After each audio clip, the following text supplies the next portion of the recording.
itu dijamin langsung oleh Allah Subhanahu wa Ta'ala, akan dimudahkan semua urusan hidupnya termasuk rezekinya.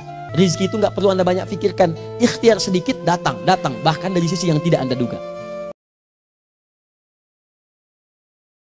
Alladzina hum fi salatihim khashi'un. Syarat pertama, kalau ingin mendapatkan surga Firdaus tadi, kebahagiaannya diturunkan ke bumi, dibawa sampai mati, masuk ke alam kubur lebih bahagia lagi, maka amalan pertama untuk melatih menguatkan iman itu, coba berlatih untuk menunaikan sholat dengan khusyuk. Kalau Anda kerjakan benar sholat ini, maka apa yang Anda dapatkan? Teman-teman ingat betul, saya mau tanya sebentar. Keabadian yang abadi disebut dengan sa'id. Kalau kita ingin turunkan ke dunia percikannya, kita dapatkan usahanya disebut dengan apa? Masih ingat? Aflah itu kalau didapatkan, kata dasarnya apa tadi? Falahun. Lihat baik-baik. Kata Allah dalam Al-Quran tadi, kalau ingin mendapatkan falahun, amalan pertama sholat. Makanya ketika dipanggil sholat, kalimat falah dilekatkan pada panggilan sholat. 5 kali diingatkan. Begitu muadzin kemudian azan memanggil Anda, hayya 'alas shalah. Anda bertanya, ya Allah kenapa kami mesti sholat? Dijawab, hayya 'alal falah. Yuk, pagi yuk. Yang sejati datang sini. Belum dapat sujud, belum dapat ruku, saya berikan. Makanya ketika orang sholatnya benar, dia akan mendapatkan 5 keutamaan. Saat di dunia nih, belum ke akhirat, 5 keutamaan yang tidak diberikan pada orang yang tidak sholat. Atau orang sholat tapi sholatnya nggak khusyuk. Sebab syarat mendapatkannya khusyuk. Alladzina hum fi sholatihim khasyi'un. Bukan alladzina hum fi sholatihim saja, tapi ada kalimat khasyi'un. Artinya yang tidak khusyuk saja nggak akan dapat, apalagi yang nggak sholat. Apa yang 5 ini? Lihat baik-baik. 1. Orang yang sholatnya benar, pertama kali sebelum mendapatkan kebahagiaan hakiki dari Allah Subhanahu wa Ta'ala, akan dirubah dulu perilaku hidupnya menjadi perilaku yang lebih baik. Kalau orang itu sholatnya benar, maka sholat itu akan melatih dia untuk berubah, bertransformasi jadi orang baik. Itu ada di Quran surah ke-29 ayat ke-45. Innas sholata tanha 'anil fahsya'i wal munkar. Sumber keburukan cuma 2, kalau bukan fahsya itu munkar. Maaf, pornografi, porno aksi, LGBT, kata-kata jorok, kotor itu fahsya. Di orang sholat kata Allah mustahil berkata-kata kotor. Orang sholat tidak akan pernah mencela. Orang sholat tidak punya kata-kata jorok. Jadi kalau ada sekarang orang yang sholat senang mencela orang lain, itu berarti ada masalah dalam sholatnya. Dan dia belum dijamin sebagai ahli surga terbaik. Dan hidupnya nggak bahagia. Nggak bahagia. Aneh nih. Sholat tapi senang celah orang, aneh. Yang paling bahaya adalah menikmati celahannya. Itu yang paling aneh. Anda ngaji, Anda ikut taklim. Taklimnya sesuai Quran, taklimnya petunjuk sunnah. Anda sholat, Anda puasa, tapi Anda masih senang mencela orang lain dan menikmati celahan itu. Kalau nggak mencela, kayaknya nggak komplit kehidupan. Maka ada yang salah dengan ibadah Anda. Karena mustahil taat bertemu dengan maksiat, itu mustahil. Mungkar, keburukan yang diingkari oleh hati, sumbernya nafsu perut dengan akal. Bohong, mencuri, menipu, membunuh, merampok, membegal, mabuk dan sebagainya. Itu namanya mungkar. Orang sholat gak mungkin mengerjakan mungkar. Jadi kalau sholat kita benar, cukuplah Anda sholat, maka Anda akan jadi orang baik. Makanya kata Nabi, Anda punya anak dari kecil ajarin sholat. Sholat, kalau naik jadi balik, kerjakan terus. Kasih pelajaran membuat dia mengerti. Kalau masih susah, berikan pelajaran. Ini sering diterjemahkan dengan memukul. Mukul di Arab beda dengan konteks mukul sekarang. Mukul di Arab tuh ngasih pelajaran supaya ngerti. Anda bisa terjemahkan dengan konteks lain. Uang jajannya tahan, yang kesukaannya simpan dulu. Bisa dengan konteks kekinian, tapi poinnya, kenapa anak Anda dari kecil ajarin sholat, sampai kenalkan dengan masjid, ajari 3 tahun bawa ke masjid, kenalkan dengan masjid, gak ada masalah lari-lari itu sebelum waktu sholat. Kenalkan dulu. Dulu orang-orang tuh begitu, sebelum waktunya dikenalkan, jalan, begitu lari, biarin dulu. Setelah itu diberi pengertian, nah ini bukan tempat berlari, yang berlari di sana nanti, yang di sini nanti akan ada orang-orang baik semuanya. Terus Anda lihat berbaris, baris rapi. Kalau pengen baik, ikutan baris nanti. Terus nanti ada yang mimpin di depan, namanya imam.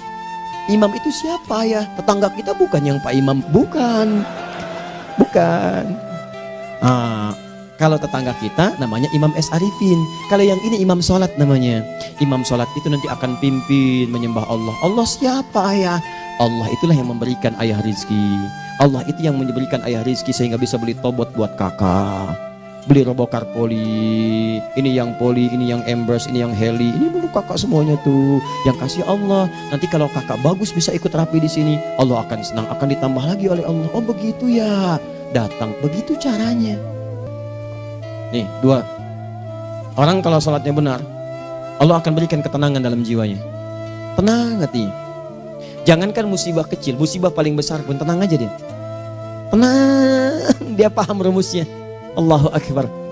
Turun Quran surah ke-13 ayat ke-28. Ala bidzikrillahi tatmainnul. Yakinkan pada dirimu zikir kepada Allah membuat hati tenang. Di antara turunan zikir amalannya adalah salat. Dari mana taunya Quran surah ke-20 ayat ke-14? Innani anallahu la ilaha illa ana fa'budni wa aqimis salata lidzikri. Saya Allah, kata Allah ke Nabi Musa. Tidak ada Tuhan selain saya, sembah saya. Bagaimana menyembahmu ya Allah? Tunaikan salat sebagai zikir kepada saya, zikir. Nah, maka kalau Anda sedang tidak tenang, ayo ke masjid. Banyak zikir itu, baca Quran zikir. Quran surah 15 ayat 9. Inna nahnu nazzalna dzikra. Kami turunkan Al-Quran sebagai zikir. Jadi kalau Anda sedang baca Al-Quran, Anda sedang berzikir. Berdoa, zikir. Quran surah ke-7 ayat 205. Wadhkur rabbaka fi nafsika tadarruan wa khifatan wa dunal jahri minal qaul. Ayo berzikir, minta kepada Allah dengan segenap jiwamu, mohon dengan penuh ketawaduan. Nanti ketenangan diberikan. Menyebut nama Allah, Al-Asmaul Husna itu zikir. Sedang ada persoalan, ya Allah, ya Allah, ya Allah, ya Rahman, ya Rahim, ya Malik, ya Qudus, ya Allah, ya Allah, ya Allah, ya Allah. Zikir. Dalilnya Quran surah kedua ayat 152. Fadhkuruni adzkurkum. Sebut namaku, zikir. Apapun akan mengingatmu. Gimana menyebutnya? Ditafsir di Quran surah 17. Ayat keberapa? 110. Qulidullah awid rahman ayyamma tad'u falahul asmaul husna. Sebut nama Allah. Itu menenteramkan pada jiwa. Sedangkan sholat gabungan dari semua zikir tadi. Bukankah dalam sholat Anda baca Al-Quran? Bukankah dalam sholat Anda menghafal Al-Quran? Bukankah dalam sholat Anda berdoa? Bukankah dalam sholat Anda istighfar? Anda mohon digabungkan semua itu. Amalan sholat menggabungkan semua jenis zikir. Masa Anda nggak tenang juga? Makanya sholat, jangankan sholat ya, tempat sholat itu yang menenangkan. Tempat sholat, tempat paling tenang di muka bumi. Silahkan cek kalau cari ketenangan, datang ke masjid. Masuk, wudhu masuk, sholat 2 rakaat, tenang. Dekat kipas angin, saking tenangnya, plek, ngantuk tidur. Beneran. Itu gambarannya, tiga. Orang yang sholatnya khusyuk benar, itu dijamin langsung oleh Allah Subhanahu wa Ta'ala akan dimudahkan semua urusan hidupnya, termasuk rezekinya. Anda kalau benar sholatnya, itu langsung dijanjikan oleh Allah. Rizki itu nggak perlu Anda banyak pikirkan. Ikhtiar sedikit, datang. Bahkan dari sisi yang tidak Anda duga. Apa dalilnya? Quran surah ke-65 ayat 2 dan 3. Ditafsir di Al-Baqarah ayat 2 dan 3. Wa may yattaqillaha yaj'al lahu makhraja. Ada orang yang meningkatkan takwanya kepada Allah, kami mudahkan urusan hidupnya. Setiap persoalannya diberikan jalan keluar, mudah. Solusi. Setiap ada problematika, ada solusi. Wa yarzuqhu min haitsu la yahtasib. Dan kalau dia ingin mendapatkan rezeki, bahkan kami kirimkan dari sisi yang tidak dia duga. Orang lain capek ini datang lagi, tawaran proyek datang lagi. Utsman tuh Masya Allah kayanya banyak, tapi yang paling dirindukan bukan saat mendapatkan peningkatan omsetnya, yaitu saat dia mendapatkan waktu khusus dengan Allah untuk sholat malam hari, sampai-sampainya sempat sholat tahajud sampai khatam Al-Quran. Abdurrahman bin Auf demikian, Tamim Ad-Dari demikian, sholat karena tahu sholat itu meningkatkan rezeki. Karena tahu kuncinya ada di situ, Allah yang punya rizki. Disebut dengan Razak, pemilik rizki. Maka saya harus punya hubungan dekat dengan Allah. Kalau sudah punya hubungan dekat, mau apa aja gampang. Belum minta, udah diperhatikan. Silahkan cek, Anda punya hubungan baik dengan bos Anda di kantor. Ya, sebelum Anda minta, beliau udah pikirin tuh. Telepon bendahara. Dia udah ngambil belum gajinya? Belum Pak, tambahkan bonus sekian. Kenapa? Karena dia mengawasi Anda. Allah maha tahu dibandingkan dengan bos Anda. Mendekat kepada Allah, semua diperhatikan oleh Allah. Siapa orang takwa itu? Kalimat takwa pertama di Al-Quran Al-Baqarah ayat 2, amalannya ayat 3. Dzalikal kitabu la raiba fihi hudal lil. Siapa mutakin itu? Ayat 3-nya. Alladzina yu'minuna bil ghaib wa yuqimunas shalah. Gampang. Kalau pengen mudah hidupnya gampang. Biaya nggak mahal, tenaga nggak banyak, tingkatkan takwa. Jadi kalau hidup Anda masih susah, di kantor champion, di rumah tangga bermasalah terus, atau sebaliknya, maka boleh jadi kalau gelar Anda tinggi, harta Anda banyak, tapi selalu punya masalah. Bukan Anda kurang hebat, bukan Anda kurang kedudukan, bukan Anda kurang kaya, Anda kurang takwa. Dan yang paling dahsyat, mungkin sholat Anda belum berkualitas. Orang yang sholatnya benar, khusyuk dia, bahkan saat sholat itu kalau dia minta, maka seketika doanya akan dikabulkan. Tanpa diskusi, langsung seketika. Contoh Quran surah ketiga ayat 38 sampai 39. Demi Allah saya katakan, Nabi Zakaria punya masalahnya pelik. Sudah berumah tangga, istrinya divonis monopos, maaf bahkan mandul. Gak mungkin punya keturunan. Maka apa yang beliau kerjakan? Secara singkat beliau sholat. Begitu sholat minta kepada Allah. Hunalika da'a Zakaria rabbah. Di mihrab itu beliau bermohon kepada Allah. Bermohonnya sambil sholat. Qala rabbi habli min ladunka dzurriyyatan thayyibah innaka sami'ud du'a. Ya Allah, mereka katakan saya nggak mungkin punya keturunan. Sekarang saya ingin katakan, ya Allah, saya hanya minta darimu saja, saya nggak akan dengarkan mereka. Ya Allah, mohon engkau maha mendengar, ya Allah. Maha mendengar doa saya. Kalau kepada yang maha mendengar aja nggak mengabulkan, kepada siapa lagi saya mesti minta? Apa yang terjadi? Fanadatul malaikat wa huwa qa'imun yusalli fil mihrab. Turun malaikat mengabarkan, sedangkan beliau masih sholat, belum selesai dalam sholatnya. Sholat khusyuk itu belum selesai sholat aja dikabulkan, doa sudah turun. Sholatnya belum selesai, doa sudah dikabulkan. Annallaha yubashshiruka bi Yahya. Allah kasih kabar gembira, doa kamu didengar, dikabulkan, kamu akan punya anak, namanya langsung dari Allah Yahya. Artinya hidup yang mustahil menurut manusia, lahir seorang dari rahim perempuan yang menepus dan mandul, bayi yang hidup, kata Allah nggak ada yang mustahil bagiku, jadi dan jadi dia. Berita baiknya, Nabi Zakaria sholat dikabulkan. Umat Nabi Muhammad sebelum sholat sudah ditunggu oleh Allah, mau minta apa, aku kabulkan sekarang. Hadisnya qudsi, saya bacakan. Hadatsana qala Rasulullah sallallahu alaihi wasallam qala Allahu azza wa jalla qasamtu shalah baini wa baina abdi. Kata Allah, saya bagi dua ya salat antara aku dengan hambaku. Wali abdi ma sa'ala. Kalau hambaku benar salatnya, aku berikan apapun yang dia minta sekarang. Idza qala al-abdu alhamdulillahi rabbil alamin. Bagian pertama, kalau hamba benar nih baca Al-Fatihahnya dari alhamdulillahi rabbil alamin, kalau Allah azza wa jalla dijawab oleh Allah, hamadani abdi, hambaku sedang memujiku. Wa idza qala ar-rahmanir rahim, jika hambaku berkata ar-rahmanir rahim, qala Allah azza wa jalla asna alayya abdi, hambaku sedang menyanjungku. Wa idza qala maliki yaumiddin, qala Allah azza wa jalla majjadani abdi, kalau hambaku mengatakan maliki yaumiddin, kata Allah hambaku sedang mengagungkanku. Perhatikan sekarang. Wa idza qala al-abdu iyyaka na'budu wa iyyaka nasta'in, jika hambaku berkata sekarang, ya Allah, kami sekarang ibadah, sholat menyembahmu, dan kami sekarang sedang punya masalah, kami hanya minta tolong kepadamu ya Rabb. Apa jawabannya? Beda dengan sebelumnya. Kata Allah, hadza baini wa baina abdi, inilah perjanjian antara aku dengan hambaku. Wali abdi, kalau hambaku benar khusyuk sholatnya sampai detik ini, baru sampai Al-Fatihah itu pun belum tuntas, baru sampai Al-Fatihah itu pun belum tuntas. Kalau benar bacaannya betul, sholatnya dari takbir sampai dengan selesainya, sampai ayat itu, iyyaka na'budu wa iyyaka nasta'in, kata Allah, masalah apapun yang dia minta sekarang, aku akan kabulkan. Besok saya kasih rahasia yang di KBP. Ada awal pembuka di awal sebelum Al-Fatihah yang kalau Anda benar bacanya, itu pengantar kepada pengabulan doa di Al-Fatihah. 5. Yang kelima ini yang paling diharapkan, dan ini penutup dalam kajian kita malam ini. Teman-teman sekalian, perhatikan baik-baik. Jika Anda benar mengerjakannya, maka Allah akan jamin langsung Anda akan mendapatkan kesuksesan dan kebahagiaan di semua aktivitas Anda. Kalau jadi suami, suami yang sukses, rumah tangga yang bahagia.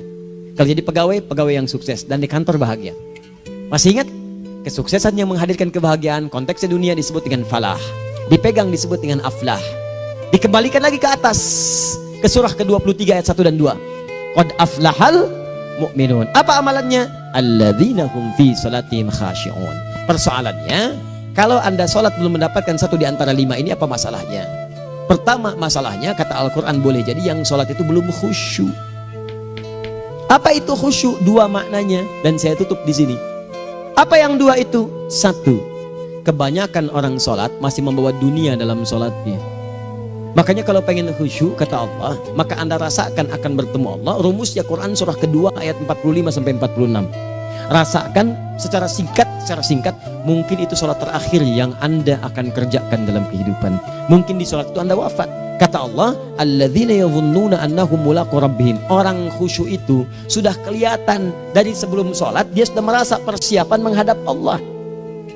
Persiapan ke manusia aja, dia sudah siap-siap, mandi dulu, ganti pakaian, pakai parfum, macam-macam dan sebagainya, hanya memenuhi undangan manusia. Allah mengundang Anda 5 kali dalam sehari. Ya maaf, mengabulkan doa Anda, mencukupkan kebutuhan, menyembuhkan kalau sakit, disiapkan Anda. Harusnya apa? Penampilan sempurna. Kata Quran, orang khusyuk itu kelihatan sebelum sholat, pakaiannya kelihatan. Quran surah 7 ayat 31, ya bani Adam khudzu zinatakum inda kulli masjid. Hai anak cucu Adam, kalau tiba panggilan dari masjid, kenakan pakaian terbaikmu. Di anak cucu Adam tuh kelihatan. Kalau orang khusyuk, begitu azan kelihatan pakaiannya lain. Pakaiannya indah. Khudzu zinatakum, kenakan pakaian terbaikmu. Dipakai, bertemu Allah. Bertemu manusia aja pakaian bagus-bagus. Bedakan. Pakaian futsal, pakaian sholat ganti dengan yang sholat. Ini gimana pakaian sholat pakai pakaian futsal? Depannya gambar Messi, belakang Ronaldo. Repot. Malaikatnya juga bilang, kamu salah baju, harusnya Luka Modric. Cara berpikirnya bagaimana kalau besok meninggal, nggak kesampaian teman-teman sekalian, nggak kesampaian. Nah maka dari itu, Anda kalau mau ada panggilan sholat, siap-siap baju yang bagus, itu sempurnakan. Anda panggilan orang mandi, panggilan Allah buka Quran surah 5 ayat 6, sempurnakan wudhu. Ya ayyuhalladzina amanu idza qumtum ila sholati faghsilu wujuhakum, wudhu yang baik, berpakaian yang rapi. Kenapa? Karena boleh jadi saat dipanggil Anda wafat saat itu. Maka wafatlah Anda dalam keadaan yang suci, dengan keadaan tobat, dengan pakaian terindah pada saat itu. Yang kedua, maaf, orang-orang kurang khusyuk itu saya tutup. Yang kedua itu karena kebanyakan orang sholat tidak paham, tidak mengerti apa yang dibaca dan dilakukan dalam sholatnya. Jujur pada diri sendiri, jawab pada diri Anda. Sampai sekarang Anda sholat, berapa persen bacaan sholat yang Anda pahami? Jangan-jangan selama ini Anda sholat ribuan kali sujud, ribuan kali ruku, gak ada yang paham yang dibaca. Sekian persen yang paham. Bagaimana sholat Anda bisa khusyuk? Pekerjaan Anda dipahami, urusan akhirat Anda gak dipahami. Di mana cara berpikirnya? Aku yang bagaimana atau engkau yang harus bagaimana? Ya, coba berubah. Nah ini baru satu amalan, belum yang lainnya. Ada 5 amalan lagi yang kalau kita bisa turunkan itu, selain sholat yang khusyuk, maka jaminan tadi akan datang. Baru sholat khusyuk aja 5 datang, apalagi ditambah dengan 5 amalan lainnya lagi. Demi Allah saya katakan, dunia kecil sekali, gak ada nilainya. Akhirat aja enak.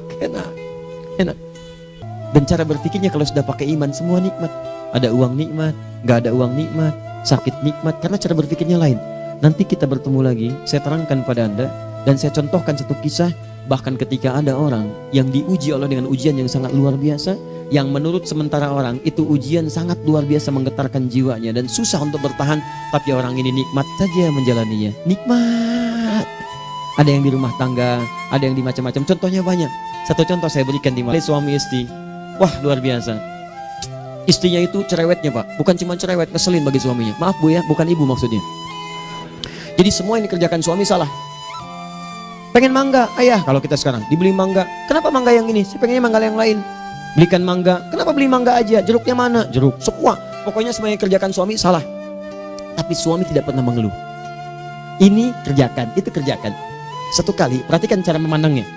Ketika iman sudah masuk ke dalam jiwa, kata temannya, akhi, istri kamu ini begini nyusahin kamu. Kenapa kamu gak cari yang lain?